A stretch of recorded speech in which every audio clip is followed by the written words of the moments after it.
Well, hello, Falcon fans. Welcome to another edition of Bowling Green Falcon Hockey Weekly. I'm Ryan Vallon here with head coach Chris Bergeron of the Bowling Green Falcons. Well, Coach, you and your team most recently just came back from a very long trip to Anchorage, Alaska. Came away with the 6 points, a much-needed 6 points, trying to see if you can push your way up into the WCHA standings. Let's get right into it. The first game on Thursday, 1-1 tie going into the third period, and 4 goals in the third period, and you guys were able to get the victory. Yeah. Really happy about the way we found a way. Watching the tape after the game on Thursday, the details in our habits either looked like we'd been off for a week, or it looked like we'd just gone through 9 hours on a plane. Maybe a little bit of both. But we found a way, and the vibe on our bench was that they were going to find a way. And I feel like, Ryan, I don't want to overlook that. I don't want to take that for granted, because it was 8 years ago where that wasn't the case. And it's taken us a long time to get to that mentality and get to that mindset that we're going to find a way to win, not find a way to not win. And that's an obvious statement and kind of a goofy statement, but not to the group of people that have been through it the last while, building to the point where our mentality is where it is right now. And I was happy for our guys, the way we played and the way we found a way on Thursday. And then, you know, talking about Friday, we just said, okay, let's be better with our details and our habits. Not only did you guys find a way to win, but you guys found a way to close out the series, earn the sweep. Fourth time that you guys have done so this season. So for the Saturday night game, it was again another 1-1 situation, tied into the third period, and then Tyler Spezia on a bang-bang play, and is able to inevitably get you guys the win. Yeah. The part of our game that I thought we improved on for sure was defending. Thursday night, we gave up north of 20 chances, and I don't want to take anything away from Alaska because I thought they pushed. But we haven't given up north of 20 chances against many teams this year. So we wanted to really defend better. And I think we did that, whether it be off the rush or our D-zone coverage.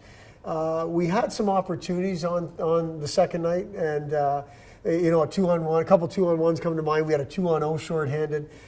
Mitchell McLean had a breakaway shorthanded, and weren't able to take advantage of those opportunities. So as you say, we found ourselves tied 1-1 going into the third again. And almost like deja vu, we found a way.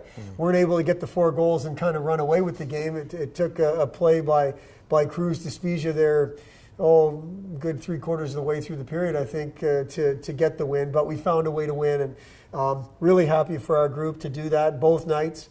We felt good about the series overall in terms of the results. And, you know, just like the first night, we came back, we watched the tape, and it looked like we'd been off, or we were still feeling the effects of a long trip. And we're going back to work this week with details and habits in mind to get better at those two things.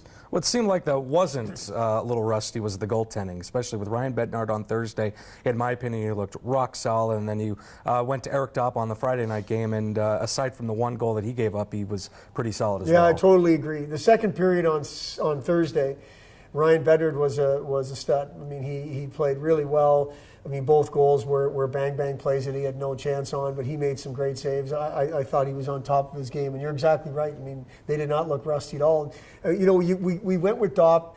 You know, and we feel like Ryan has probably, you know, edged his way to that top spot a little bit, but we didn't want to not play Dopp for the rest of the year. I mean, it just didn't make sense at that point. And he's played well in practice, and he deserves a start.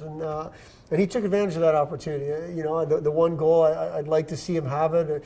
But it was a weird bounce off his blocker. But he made some really good saves at 1-1 and deserved that win. So, you know, as you say, I agree with you. The goaltending was really strong both nights.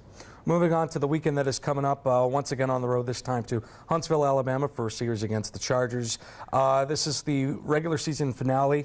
There could be second place at stake, all depending if all the stars align in your favor. But what are you expecting out of a team that is Alabama-Huntsville? This would be the second time you're seeing them this year. Well, I'm expecting a team fighting for a playoff spot. I thought it was a little more solidified than it was from 9 through maybe 6 through 9, and they're in that mix.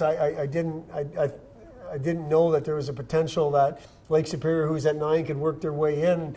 You take a look at the standings; it's tight, and so I know we're going to face a team hungry. Now they've been off, so they're going to be rested.